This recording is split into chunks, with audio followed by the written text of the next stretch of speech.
Welcome to Irregular Raps, y'all. This is Strid, your host, and I'm just gonna show myself real quick so y'all can see my face up front and close and personal to y'all because it's not because I don't think not because I think I'm pretty and handsome and all, but I just want to show that I'm up front and in your face on Irregular Raps, giving you the ones and twos, giving you the juice, giving you the sauce. Yeah, yeah. Y'all know what the deal is. We're gonna bring a good show for y'all, man. And I got a guest on the show. He's been here before, and I'm gonna keep bringing him on the show. But he has a lot of knowledge, a lot of experience from music to marketing to music to presentations to branding, and the list goes on. And he's the founder of Sanctified Sound. And you can find that organization at sanctifiedsound.org.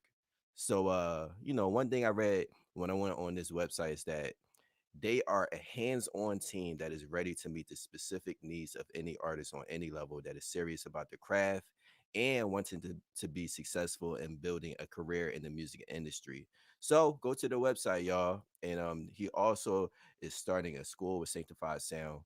And I already been on the website. I think it's going to be a great school. I'm not sure if they started already with the lessons, but he will explain that later. So here's the man, y'all. Victor Smith is on the show. What's up, Victor Smith? What's going on? What's going on? Good to be here, as usual. Hand claps on this joint, bringing you in. Be a little more authentic on the regular raps today. So yeah, it's good to have you on because I know you're gonna bring some good knowledge and some good tips for the artist. So if there's any artists listening on the show, you trying to get better, this is the show for you right now. So Victor Smith, man, like I just got a quick question. Has your school started, like the Sanctified Sound? Yeah, absolutely. We started. It's more of an online school, specifically for recording artists. Everything that I'm teaching, everything that we're talking about is specifically on there. You can go right to the website www.sanctifiedsound.org if you want to enroll. We have three different levels where you're getting a deeper teaching. We have a basic level, which is the bronze. We have a gold level, and we have a platinum level where you get the maximum amount of the information. And so we have all of that available. It's available right now. You go to www.sanctifiedsound.org. On the homepage, you can access the school. So any recording artists that want to get deeper knowledge on how to really take your career to the next level, that is the place to go. So Cool. You got different levels too, yeah, gold, platinum. Y'all are yeah. definitely the real legit thing happening. Okay. All right. That's what's up, man. Yeah, we're gonna get into a little bit about you because today we're gonna talk more about performance as an artist and knowing you. Like I had you on the show before, and one thing I got to know about you is that you used to perform as a rap Yeah, artist. yeah, in another Oh, life, but on another that was about 30 pounds ago. But yeah,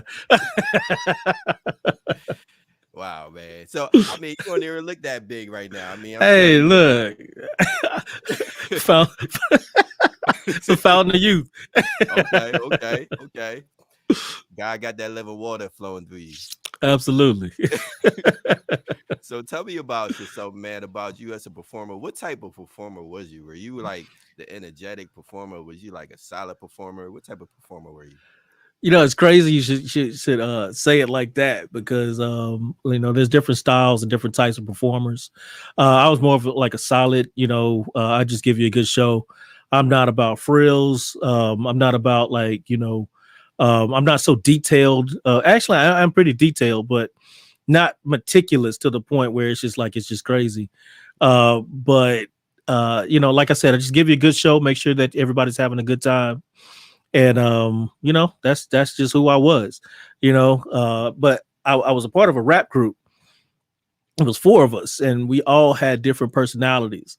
And so it all like people used to call us like a little boy band at the time. There wasn't a lot of Christian recording artists at the time Mm, around like there are now, but this was back in the late 90s, early 2000s, when we really started to really hit the scene.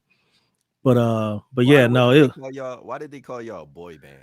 Well, it because we all have four different type of personalities, and we were like the young kids, just running around. I mean, we were like very popular. I mean, ladies was all around us and stuff like that. It was, I mean, we had charisma. Not that we don't have it now, but it was it was potent at that time. And but we were like brothers, man. As we're still brothers. We're kind of scattered all over the country right now, but at the time, like I said, we were one of the more popular Yeah, recording artists in our area. So yeah. but you know how boy bands have like different people in the group, Uh-huh. they with all different type of personalities. That was Yeah. us, you know. Almost like in sync, the girls who all of them different Absolutely. personalities, Backstreet Yeah. Boys. I mean, them Right. type of groups, the girls are going to be more over them because they Yeah. got the voice and they And it those was people got good crazy. looks. It was crazy. It was a little nuts at times. We'd be in conferences and major concerts and stuff like that. And um, so like I said, it was some fun times.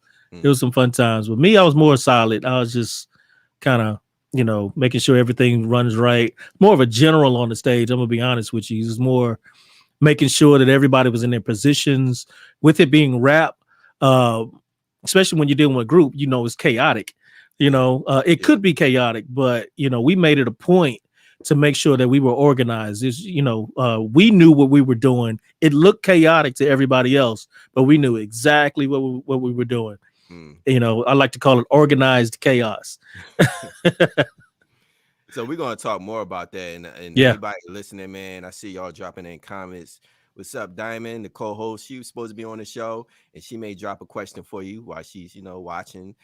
Brandon BRM, what's up, man? Anybody who's watching the show, feel free to ask any questions, and I will. This is for Victor, so you have any questions for Victor, he will do the best he can. He's in the hot seat right now, y'all. let's He's in the go. hot seat. It's flaming. Can't you see it? Can't you see his seat is on fire right now? Got the red shirt. Let's go. Yeah, yeah. So feel free, y'all. So it's important, like as a group, to work together. I just have another question too, man. Like, what would happen if all the people in the group had different personalities in the group? I mean, not Man, not different, the same personalities. Because you already told me y'all had different personalities. yeah. But you need to have that type of dynamic, because if everybody had the same personality, I believe that it'll be a boring show. You got to have like a crazy person. You got to have somebody who's a little off the wall, somebody who's like solid and deep. And Yeah. but if everybody was deep, it's like, man, like I don't know if I want to see that. You know what I'm saying? So you might hit one segment of an audience, but I mean, think about the audience itself is diverse. Mm, So, but if you have like one group that's everybody's the same way, I think it'll be a little bit boring. So, mhm. mm. Oh, we got a quick question from Diamond. Let me see what it is. Let me see what it is. She said, "What type of performer do you like the least?" I, That's a tricky one. okay, so let me dive into the actual personalities of these performers. I mean, to Yeah, kind of yeah, give context on kind of what we're talking about. yeah, yeah. For folks that don't know, I train recording artists, and so there's what we've done here is grouped recording artists into four different categories. It's the same thing that you would do at a personality test or something like that, but it's geared specifically towards recording artists. And so you have four different types of recording artists. The number one would be it's in no particular order. It's just different people. And if you look at the group that I was in, we had all four of these particular types of personalities. Mm, Um, First one is more of the high powered. This is what we call it, high powered type of person who's more goal driven, direct, really in your face, just get it done, not worried about details, you're just worried about results. um you're not so people focused. You really want to make sure that you maximize the stage and make sure you just giving a power pack performance every time. You have an artistic style. of I'm sorry, more of an animated style Mm, of recording artists who are, somebody on stage is more people centric, but they're yeah, so people centric that they can care less about like the results as far as like making sure the lights are right. They just want to make sure that everybody in the crowd is just singing their songs. They're so animated on stage and they're running across the stage, making sure that everybody from the top to the bottom is just engaged in their music. They like waving their hands. They got the phone lights up and making sure they're waving them. Just yeah, yeah. they half want to be in the crowd with them. You know, so but then you have more of the type of who I am is more the reliable, who is just a steady, stable type of performer. You get up there, there's no frills, there's no tricks. You have, loyal, just wants everybody to make sure that everybody's just hitting their parts, Yeah. and making sure that everybody's having a good time. You're a little more people focused, but you're a little calm and passive. You're just up there, you're just doing your thing. It's just solid every time. So Uh, so mhm. yeah, you got another Yeah, there's performer. one Yeah. more. There's one more. It's four different styles. You have the precisionist.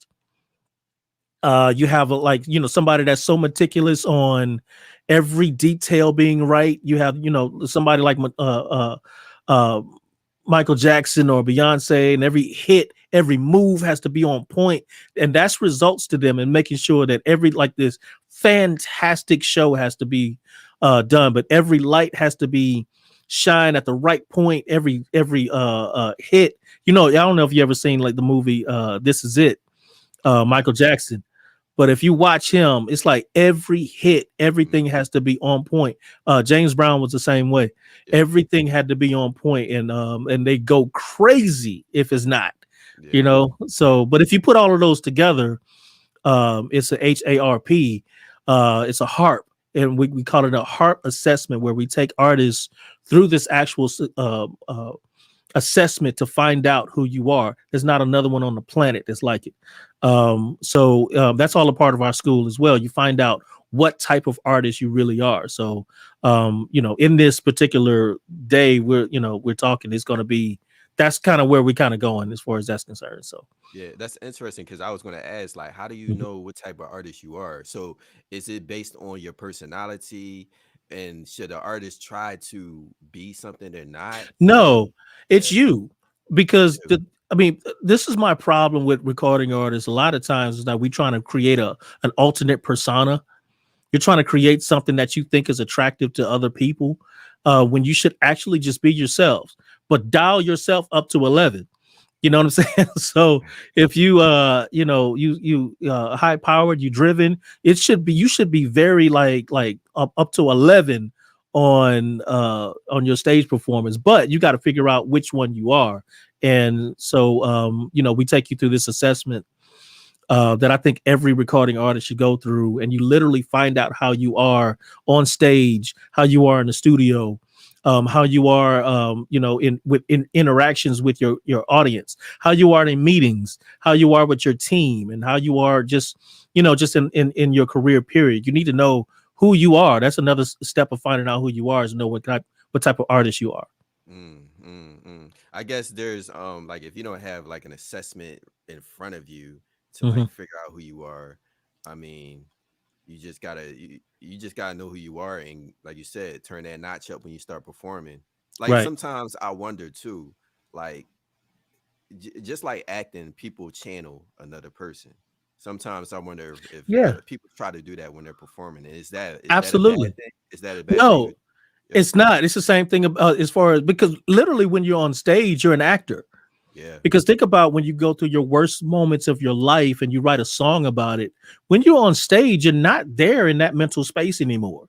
You yeah. have to call back to that particular thing, just like an actor does. You have to go back into that moment, to be able to perform the song, to ever able to like bring across the actual emotion of the song. So it's not a bad thing. The same thing actors do. An actor would tell a director, is like, what's my motivation? And so like, what's the reasoning behind this particular, so I can find that story in my mind, or like take a cue from another artist, who you admire, who has some character trait the same that you do, and you may make take that to bring that emotion out. Mhm. So mhm. Okay, okay, that makes sense, man. You the artists you mentioned earlier, Beyonce, Michael Jackson, Yeah. you said somebody else, James James Brown. Brown, but those are the precisionists. I mean, there's I could Yeah, literally go through all of them and give you like heavy hitters, and they all different types of personalities, you know. So yeah. mhm. I'm sure those artists they have one thing in common, and artists who are really good, they all have one thing in common, and that word that I'm about to say starts with the letter P. I'm sure you know what it is. Yeah, I'm you going to say it. I wonder if anybody now. I'm just going to say it. It is practice, practice, practice. absolutely, absolutely, Yeah, man. absolutely. That's so important. I'm gonna let you explain that. Like, how important is practice for an artist, man? So practice to me is essential. It's the same way that and, I like to use a lot of food analogies and stuff like that. So if you like put on blast about cooking a meal, or you want to cook a meal for somebody, you don't just like get them in the kitchen and just like I figured out on the way. I think I know how to do this. For somebody who's like whose life is in your hands. Yeah. You're not gonna be in the kitchen like trying to whip up something, some filet mignon. You've never done that before. You may have done it maybe once or twice, and and this meal is going to save their life. It's like, yo, you're gonna cook something like you really know, what I'm saying, like how to make, So it's the Yeah. same way when you're a recording artist, especially Christian recording artists. Mm, It's life and death when you're up there. mm, You have certain people who might leave your show and be like or be at your show contemplating suicide. So depending on your presentation, you could actually save that person's life. So why would you get up there and just like wing it? And I'm just going whatever. I just get up on stage and I do it. But that's why practice is so important. mm, So I mean, you think about recording artists right now. Most recording artists that you respect right now, this right now, are in a practice room. mm. They're in a practice facility. They're not in the studio. They're not in the studio. They're in the they're in the practice facility. Making sure that their presentation is right, especially if they're going on tours, which are hitting up right now. People are setting up like 20, 30 city tours. You think they're in the studio? No. They're rehearsing for the tour. Mhm, So, you have your project out. Why are you in the studio? mhm. It Now, makes no sense. explain the studio part too, because you could be saying they're in the studio, but what is it that they're doing in the studio? Because the people who are in the studio most of the time they're trying to create new songs. That's what I get when they That's say the studio part. point. Yeah. That's the reason. It's like creating a product. You ain't even put it out good, and you back in the studio creating a whole new product like it didn't work. Like the other one you created didn't work. You know, it makes no sense to me. I'm like, yo, like 20 people heard your song and told you they liked it, and now you back in the studio again. Like, like I said, it didn't work. There's 300 something million people, 340 something million people in America right now, and 30 people heard your song, and now it's time to get back in the studio and hit another one. Like, yo, like what you doing? You're supposed to really be out there. Like God told you to create this song, right? Told you to do it, but he didn't just tell you to do the song. He wanted you to minister the song. And so that's why the practice is so important. Is not how am I going to present this song uh across the nations if you don't like tighten up your show. You don't tighten up your presentation. You wouldn't go to a Fortune 500 company and just try to wing it. You gonna have your flashcards. You gonna have your presentation PowerPoint. You're gonna have your tie on. You're gonna have you make sure you look good. You're gonna be practicing on like for days. You're gonna be going over your script and everything because you're trying to get that funding. Hmm. Why is it? And why are we not taking that approach to life and death situations as far as being a Christian recording artist is concerned, we don't practice. We don't spend the days and the hours that recording artists, national recording artists do. And we wonder why we can't get to that level because you ain't doing what they're doing. Yeah, yeah, yeah, It's so important that you rehearse and practice and make sure that you put on the best presentation of the gospel that you can put on and not just wing it. yeah. That makes sense. In practice makes such a difference. You're so well prepared, and I think also like a lot of times most artists are nervous before they get on stage, but the more you practice, the Right. more prepared you are. That those nerves Right. go away most of the So time. you still feel the same. This is the thing. You still feel the same. It's the same emotion, but you go from being nervous to being excited because when you're nervous, you're unprepared. Mm, When you're nervous, think about this. When you're nervous, you're unprepared. You like, I don't know how this gonna go, man. I'm nervous. But when you're prepared, you're excited. I can't wait to get on that stage. Please give me the mic. Hurry up. It's like, man, they don't even know what I'm about to hit them with. yeah. You know, Yeah, that's so true. I've been there too. I've been there too. I had everything. I knew what I was going to do, and there was times I can remember where I felt like I wasn't prepared, and I'm Mhm. like, yo, why am I going to do this event? I'm a mess up. And then when you Right, start thinking those thoughts, man, oh my goodness, right. It starts spiraling downhill. All of a yes. sudden, it's just like, man, I just try to get out of here. Yeah, that's true, man. So yeah, we're gonna keep talking about this. For those watching the show, if you got any questions, just want to remind you, send a put a comment in, and I'm gonna ask the question. Diamond already said I stole her question. She was supposed to be on the show, but too bad, Diamond, you're not on the show. I had to say that. Oh man. We'll see you next time, Diamond. She did ask another question. Maybe you can answer this question though. She Uh, said, I think you answered the first question. What type of performer do you like the least or get along with the worst? Or yeah, can you okay, so I didn't really answer that question. Um,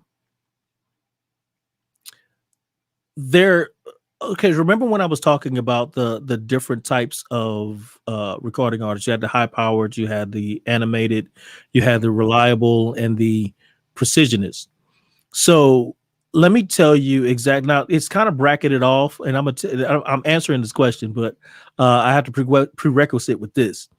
So with the high powered and the precisionist, you're worried so much about, or more, you're concerned more about the results. You're not thinking about the people, the engagement. You're not thinking about all that stuff. You're trying to make sure everything is just lined up right. But when you think about the animated and the reliable people type of recording artists, you're more people centric. You care less about the lights. You care less about the cameras. You just want to make sure that the people are having a good time. So it's not that you don't like the least or you don't. It's just who can you get along with. It's hard for an animated recording artist to be on the same stage with a precisionist mhm, because it's like it's button heads on what's important.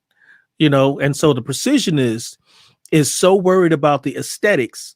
They're so worried about the clothing. You got worried about the flow and all of this other stuff that they're not even thinking about the people. mhm, But you have the animated artists that's all they thinking about is the people. They yeah, care less if my mic my lapel mic is hanging off or whatever. They just like, man, as long as the people was involved. Did you see the engagement? I was touching people and all this, and I dove into the crowd and stuff like that. And the precision is looking at you like, man, this was a hot mess. It's no order to this.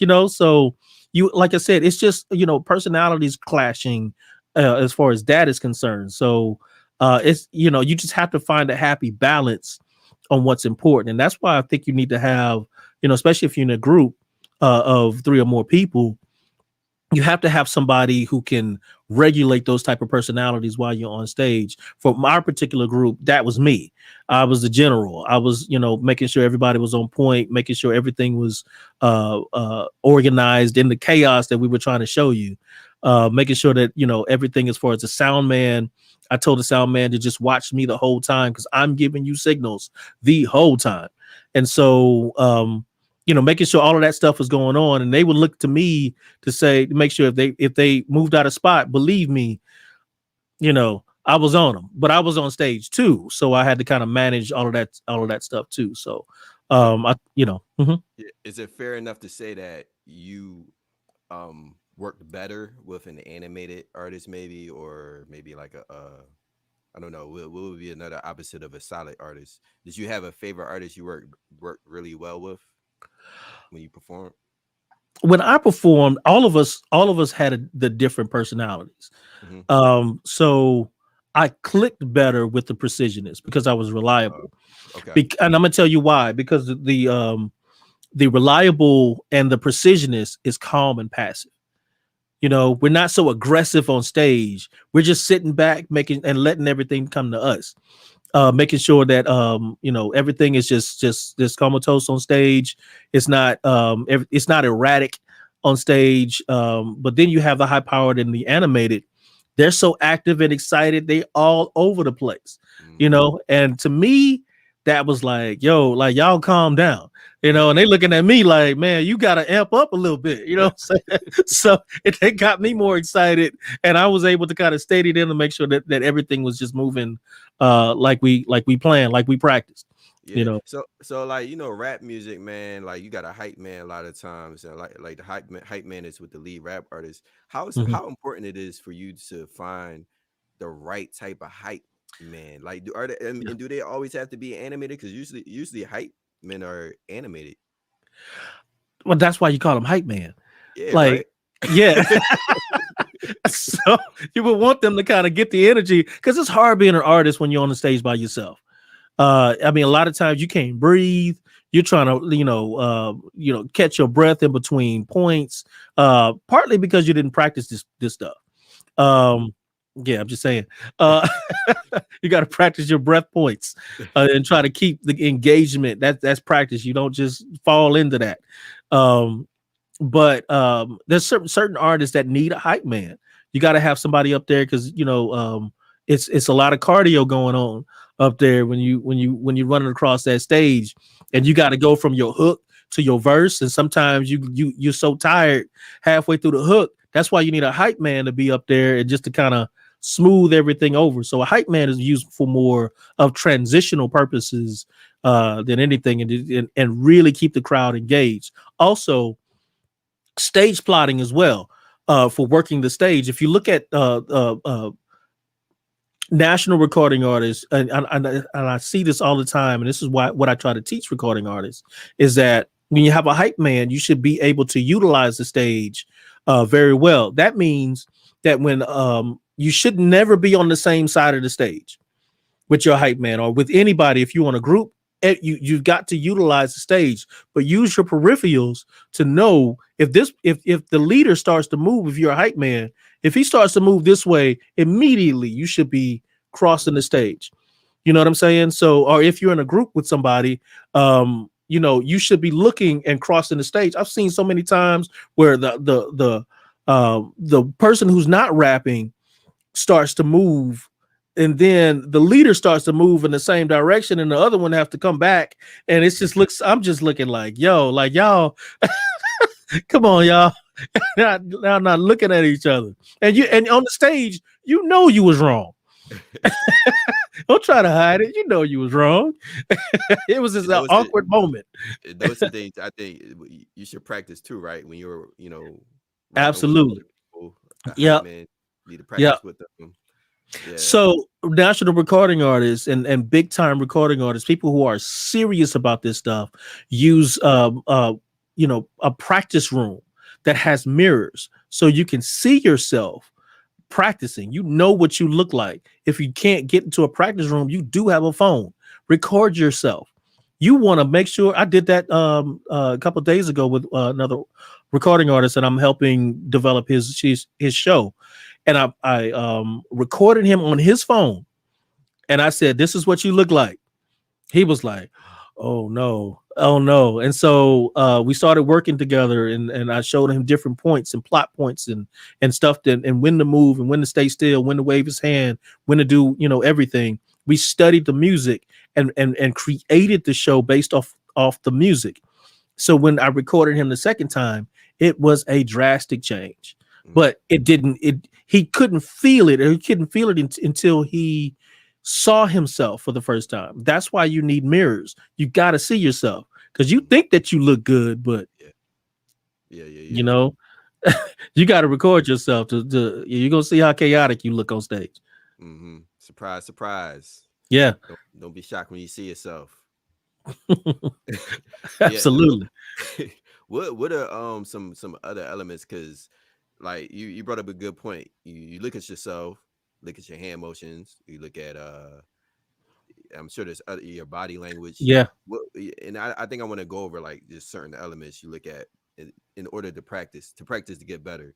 And Hmm. earlier you said your breathing. I think that's Yeah. important, and I mean that's really important when you're recording music too, especially as a rap artist. You got to know how to especially not cram words Hmm. together. That's something different because you're writing lyrics and you're that's a different type of podcast. But breathing, how important is that? Like I think I need more explanation on that. So breathing is crucial. If you can't breathe on stage, you can't get across your point.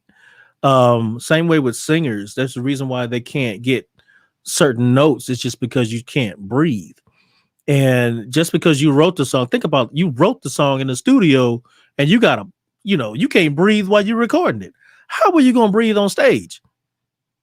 Think about that.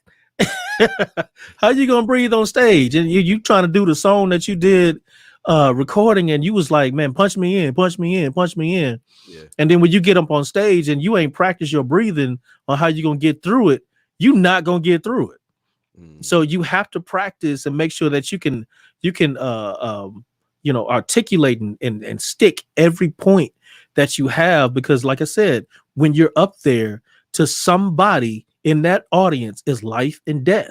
yeah. And if you so worried about you can't get your words out, what do you think like that's going to do to to the presentation? People gonna know, hey, he can't get his words out, instead of like really vibing to you.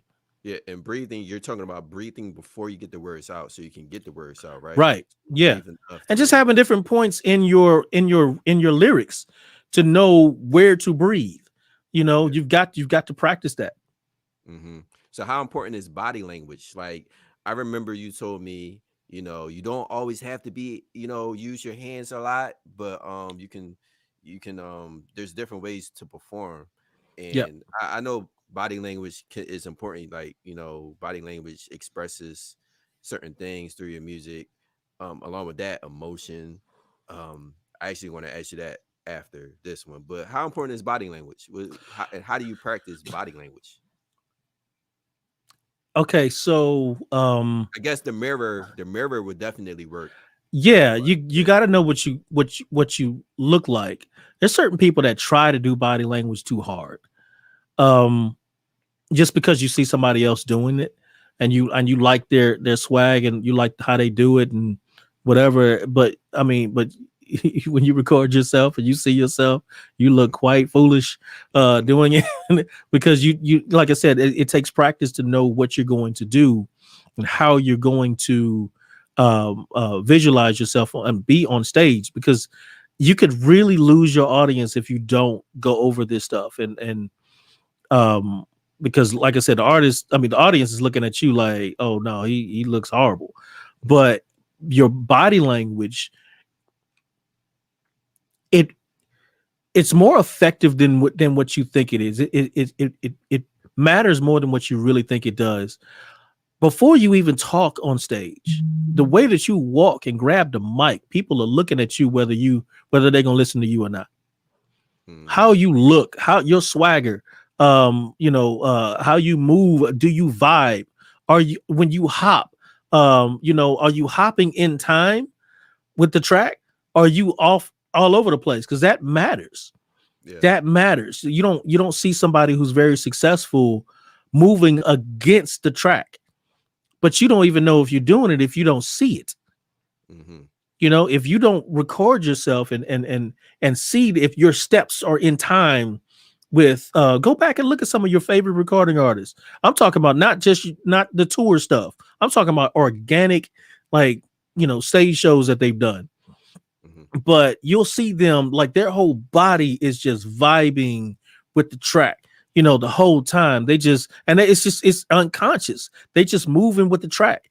And Yeah. so, even when they walk across the stage, they're not just walking across the stage, they're walking in time of the track, Hmm. so because I mean you have to be so invested, like physically, into your music to make sure that you're getting the maximum amount of energy out of it, so like I said, that keeps people, when people see you vibing with your movement, when you have your mic and you just doing your stuff, when people see you vibing, it makes them vibe, you know what I'm saying? So but you got to make sure that you're not erratic on the stage when you're doing it.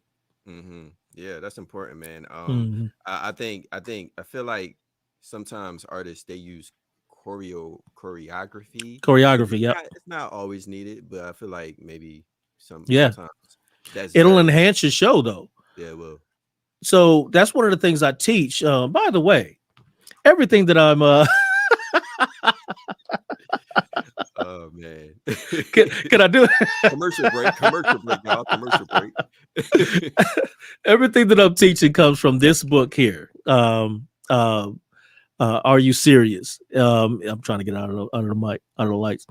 But are you serious? It's you can get it off my website, but it really go in depth as far as your stage show is concerned. Mm, Um, but you talked about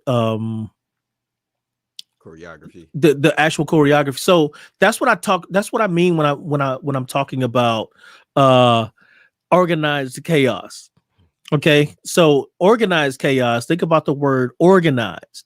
You have to organize yourself on stage. When I talk to recording artists, and when I work with them, I'm working with them specifically on what you should be doing at each point in your song.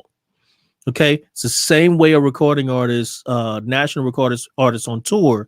That's how they prepare. You think that stuff is erratic when they do that stuff on stage? No, everything is choreographed.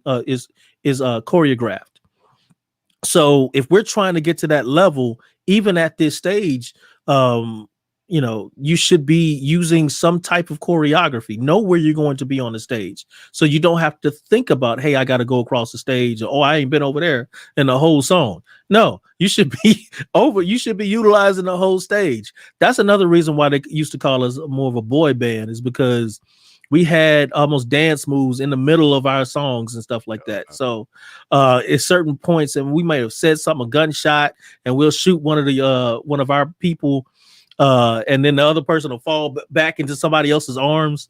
Just like really putting on a show on stage so you could actually see and get everything that we're talking about. So it's important, that every recording artist have some type of choreography on that stage.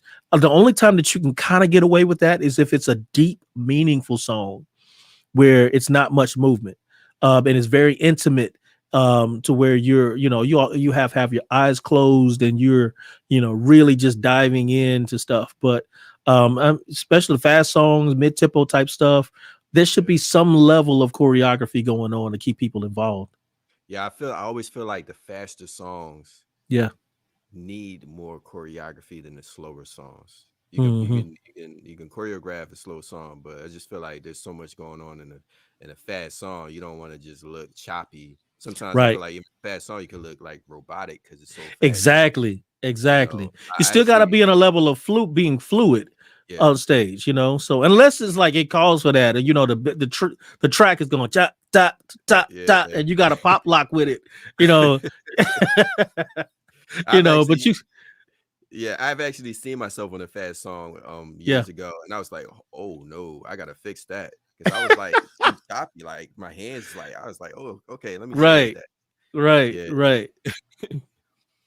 I'm gonna another thing that's good to practice is an intro to song. I'm gonna play a video Hmm. by Lecrae, well known Christian hip hop artist. And this is we're just gonna play the intro of him introducing the song. Oh, wrong one. D1. Maybe I should play him first. Let's switch over. Let's play him since I got him first. Okay. So My this is boy. yeah, this is D1's performance in it says Austin, Texas. So we're just gonna watch the intro, watch him introduce the song. And if you know him, he's a very animated artist and he's very animated on this video. Yeah. So yeah. Let's play this real quick. That we family in here. So out there, whatever Goliath ain't for us, that means they what? If they ain't for us, that means they what? So we got something to tell them. They go like, our Father, who art in heaven, hallowed be thy name. Thy kingdom come, thy will be done on earth as it is in heaven. Give us this day our daily bread. Forgive those who trespass against us. They ain't trying to go against us. Against us. They don't want to go against us. Against us. No, they ain't trying to go against us. Against us. They don't want to go against us. Against us. Because we some gangsters. Let's go, man. Let's go, man. Run that. Run that. All right, so that was his intro. We're not going to get into the performance, but y'all can see he was very hype. I mean, I love it. Mhm. You Right. definitely got the crowd into it. Yeah. What you thought about that video, real quick? So number one, I've been at a few D1 shows, and he does the same intro everywhere. Mm, It's rehearsed. Okay. It works and it gets everybody involved only if they know the song. If they don't know, imagine him doing that same stuff and nobody knows your song. That's what a lot of beginning recording artists they try to capture that same and but they don't really like introduce the song like they're supposed to, and then they don't really have that energy, and then they trying to go on themselves. But it really worked because they knew his song. It's so important, that happens. So another thing that I thought about too was it's just like you said, he's animated on stage. D1, if you know anything about him, he's so people centered. He's so excited, he's active, and he's focused on people. He's not so much focused on the aesthetics. He just wants to make sure that the people are having a great time. So that's to have that type of personality, the people can feel that, so they want to vibe with him, and so and he has that energy because, like I said, he brings it out of you, and he's that type of person. So yeah. So I mean, I was thinking about what if people don't know his lyrics that he's saying, yeah, because you have to really know that they know your lyrics. You have to right, really know that song is like a hit song where people know before absolutely, you go out there and yeah, or else you get them to. I know a lot of artists when they're new, they tell them, all right, I want y'all to say this after me so they can get it. A lot of times you have to go about it that way. yeah. But you got to work on that because a lot of times that's hit and miss. I've seen some times where it just took too long. It's so many parts in it, and it's so many moving parts, and it's just like, like go ahead and just play the song. Like we'll get it on the way, because you're losing the vibe, you're losing the energy because you're trying to teach them the song. And so even when the part comes in, they don't really have the energy because you sucked it out of them in the beginning.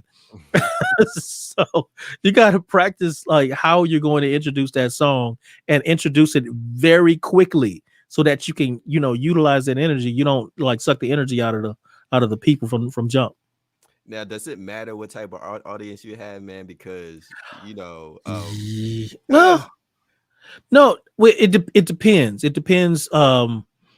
It'll be pulling teeth if you're a precisionist type of artist. If you're so worried about aesthetics and you're trying to do that, but if you're a people person, like D1 can pull that out of you. yeah, You know what I'm saying? But every one of them can do it if they practice it. If you rehearse it and you do it a couple times, you fall on your face on some shows and it didn't work. So you got to try a new tactic, but just don't do the same thing over and over again. It's like it's the crowd's fault. No, it's your fault. You need to you need to adjust. And because like I said, D1 does the same intro everywhere he goes. Everywhere he goes. A lot of national recording artists, it's the same show everywhere they go. They don't switch it up because they practice so hard on this delivery. Why are you switching it up? It's a new crowd. It's a new audience. They've never seen you before. Or if they've seen you before, they loved it so much that they want to see it again. Mm. Think Yeah, about that. So they don't get tired of it. They just want to see the same. They want to see it. Do your thing. yeah. If it works, do it. That's how Yeah. I think about it too, man. That's what's up. I like that, man. We gonna play another video by Lecrae. Now we gonna get to him real quick, and this is another intro we're gonna play. This song is it's a hit song, Blessings featuring Ty Dolla Sign. So let's play real quick. So here's the thing, man. I wrote this song out of a real place because I think sometimes, man, we get so caught up in the negative, we forget about how blessed we are in our lives. You know what I'm saying? Sometimes I think we forget about that. If you got, before you complain, be grateful you got breath to complain with. You know what I'm saying? Be grateful you got people around you. You woke up this morning, you got your lungs, you got your sight, you got your right frame of mind, that God has blessed you to be here tonight. You know what I'm saying? To enjoy yourself. And man, don't take that stuff for granted. A lot of us take it for granted. And so, man, I just wanted to come together, have a good time, write a song so we could just appreciate the goodness. You know what I'm saying? And that's what it is, man. So y'all want to hear this song or what? First time ever, man. Blessings feature Ty Dolla Sign. Let's get into it. All right, so that was his intro. You could see the styles are different. Yeah. I He love knew it. He knew what he was gonna say too. Like he Yeah. was just thorough with it, Yeah. And the crowd was, it was like they knew what he was going to bring already. Mhm. So it's a different style, man. What's your take on that Yeah. one? So it's a few things actually. Number one, I saw that he was like keeping the focus specifically on him as far as the intro. He set the song up the same way a tennis player would set that he threw it up and just knocked it down. He knew exactly what the song was talking about. He made you want to hear the song. You know what I'm saying? Like he knew he told you what it's about. It was very emotional type of song. So you can vibe with it, but you're actually, because he explained it, you really dialed into the words instead of just hearing the beat. So another thing is that his call sign. All right, so if we go back to D1, he told the DJ, go ahead, hit it, play the track. But you notice that didn't happen with Lecrae. Why is that? He knew his DJ. Exactly. He had a connection with his DJ. This is why I tell recording artists, don't show up to your show late. Don't show up late because you got to talk to that DJ, because you have to have nonverbal communication with that DJ. Think about when D1 talked to his DJ. He took the focus off of the crowd. He was no longer centered on the crowd.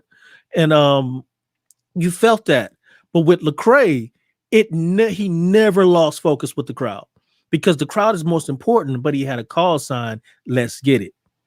And you can tell by his body language. Go ahead and play that track. So it's good to have that chemistry with that sound man. I noticed too, man, like the DJs, they may not know you, but they try. Sometimes they're good DJs. They try to play the music at the right spot. They know when you and what you're going to say. So I think that kind of proves a point. You have a good intro and maybe word it to a way where you don't necessarily have to tell the DJ, all right, we're going to play this joint right now. Right. Unless they're not paying attention. Yeah. So years ago, I was on his tour. I was a solo artist at this particular point. But I was on this tour that, we just did shows and stuff like that across the nation. And there was one particular show that I will never forget. Mm-hmm. So I'm talking to the DJ before the show, and I'm just like, hey, make sure you got your eyes on me at the whole time. And so, we get to the show, we're doing the thing. Everybody's on stage doing their thing. It comes down to my point. I do my rap. I step back. I notice I can't really hear myself or whatever. I look up at the sound booth. He's not there. Your boy is down with the crowd dancing to the song. I'm like, what? Like, yo, like, seriously, we gonna do this today? Oh, I was hot. I was hot because I'm like I said, I'm the general, right? And so I'm That's like, funny. yo, like you out of your position. I need my mic up. And Mm. so you down there, dancing and stuff like that or whatever. I'm like, bruh, like for real. That's one of them videos somebody need to make, like on YouTube or Instagram, where Yeah, DJ is not in his spot. right. He in the crowd. He not a In the DJ. crowd. Like set it and forget it. I'm like, Oh bruh, my god, no, don't do that. that's Never. terrible. That's terrible. Yeah, he's not a professional DJ. He is Absolutely not. He was a definitely sound man. That's what he yeah. was. He He got wasn't a DJ. He's not even a sound man. I mean, he's not even a professional sound person. Nah, People don't do that that. was that Oh was my goodness, horrible. It was horrible. that's funny. Hey, But I yeah. mean, Mhm. yeah. Go ahead. No, I was just gonna say that connection with that sound man is so important. Man, I love the way Lecrae commands the stage. He commands the stage. I dare you to look somewhere other than him while he's on stage. Like it's like your eyes are just so fixed on him while he's delivering his setup. And then now when he hits a song, it's like, man, it's beautiful to watch. But that's the stuff you look at when you're studying. Yeah, is that a good way to have stage presence? Like, Yeah. I don't know, what is it about stage presence, man? Because in a way, I know what stage presence is. You want to be able to operate on different parts of the stage, but what else is it? Because you said people were really looking at Lecrae, and Yeah. it was like, you better not, like you said, you better not take your eyes off of Lecrae. So what is it about Lecrae that made him have stage presence in his intro compared to D1? Because D1, he was into it. Yeah. He's got stage presence, but I think it's just a presence, period. Lecrae just has a presence, period. Even when he's not on stage, he just commands attention. And you have to grow into that. That's experience. That's just a lot of I'm trying to find the right word. It's just, it's a lot, being on stage and experiencing so much, knowing how to keep people's attention on you.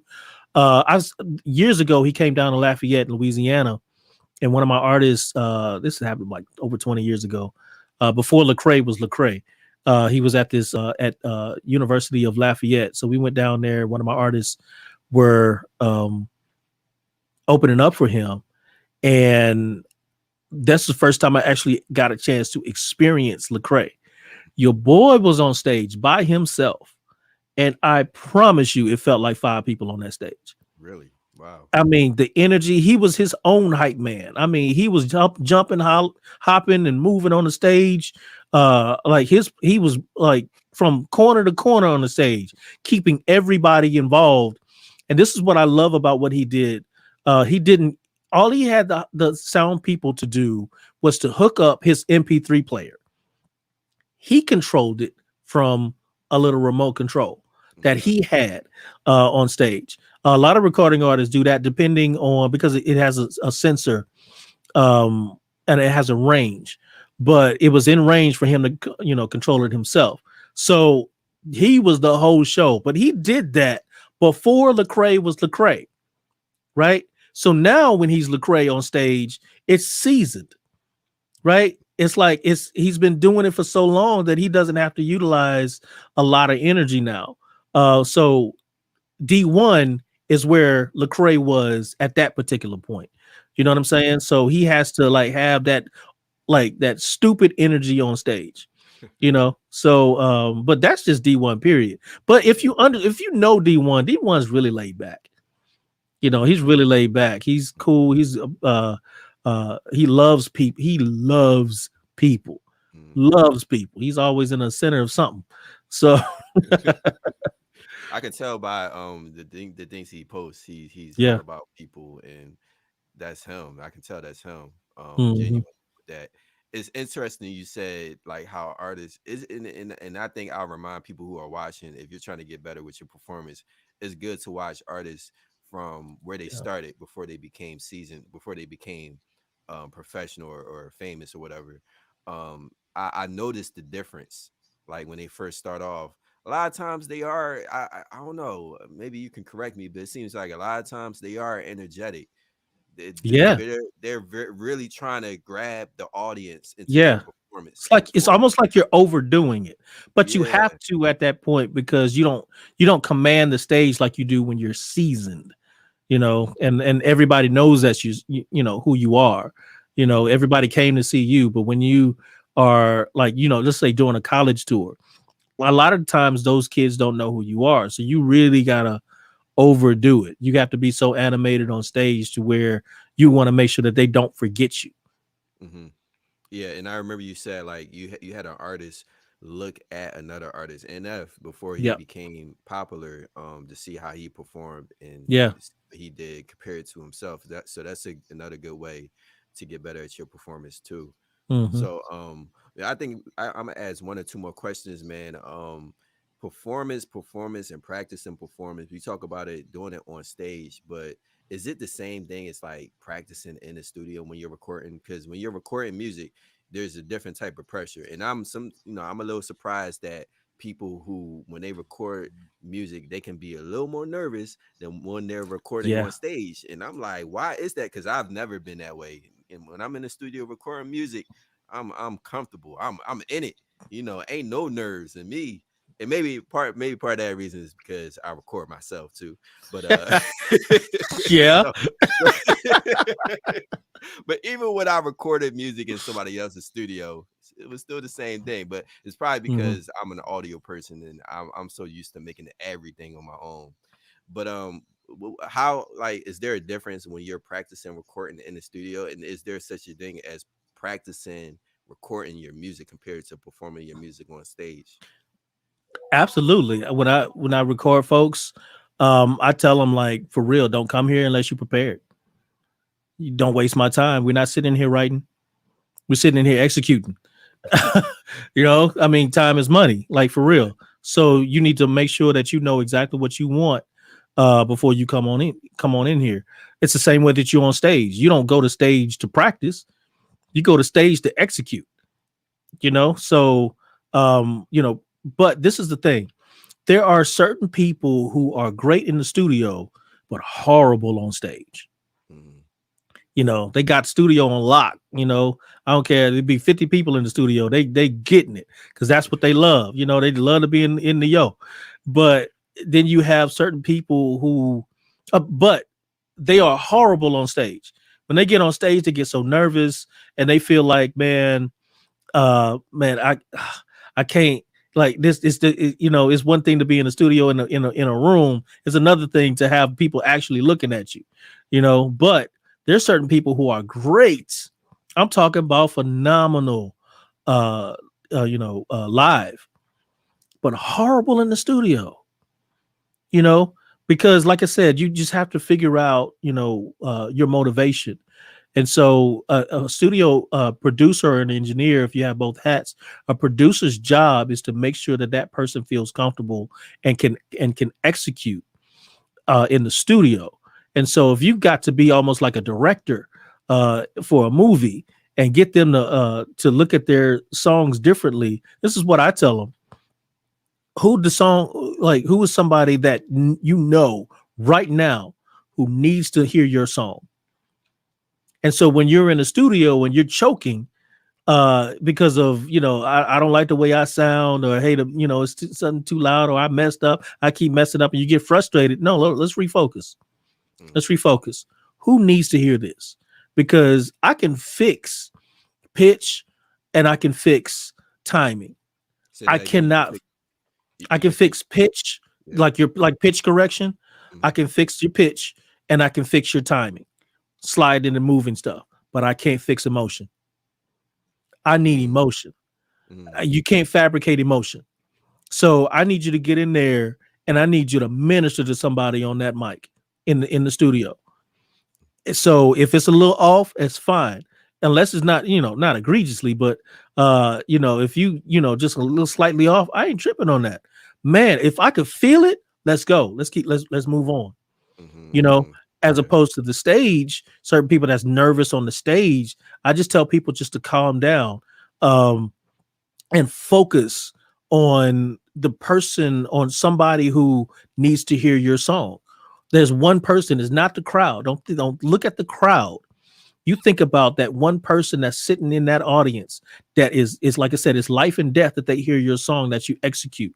And so it puts them in a different mind frame to where you're ministering now and not performing your song, so those are the two things that and like I said, it varies for everybody, Yeah. so but there's certain ways to combat that. hmm That's man. That point about the emotion and performing that emotion. That's another podcast because you're Yeah. talking about the producer, how to be a better producer. And man, that reminded me of a show I was watching. This producer was trying to get this singer to sing with emotion. It was something like what you just said. Yeah. Think about, he said something like, think about who needs to really listen to it, so they can get inside their emotion. Yeah. But man, that's another podcast. I know we So we really would. Yeah. real quick, and I'm trying not to chase rabbits, but uh but you're right, it's a different podcast because how a rapper is in the studio is different from how a singer is Yeah. in the studio. Sometimes you don't have it that day, and it's fine. It's fine. We'll come back on a different day. You might have like half got in a car accident on the way up there. You ain't in the mind frame of trying to minister to nobody. You know what I mean? Yeah. you you might be hungry or something like that. It's like, yo, go get something to eat, so we can execute, but it's fine. Some days you don't have it. Some days you do. Mhm. We're going to definitely talk about performance, man. We out of time though, and I thank everybody for joining, watching in, tuning in, and I know we definitely going to touch on performance again because I got other questions and other good stuff to talk about, y'all. Yep. So, man, any last words from you, Victor, before we head out? Man, I love it. I love this particular forum. I just pray that everybody gets what they want, gets what they need as far as performance, as far as being a better recording artist. This is one thing that I can say too, before we leave, is just make sure you're taking this seriously. I was talking to this one guy, and he was talking about he's working another job, and his music was his hobby, and I had to challenge him on that. And I said that if with that particular mentality, you're not going to be successful. You have to switch that. You have to think of your job as your hobby and your music career as your profession. Okay. If you think that way, because you're at your job only for a specific amount of time in the day, and the rest of the day you could be working on your career. Think of how you can, you can change your whole mentality that way. And now you're thinking, oh no, I need to do this, because I don't want to work on that job forever.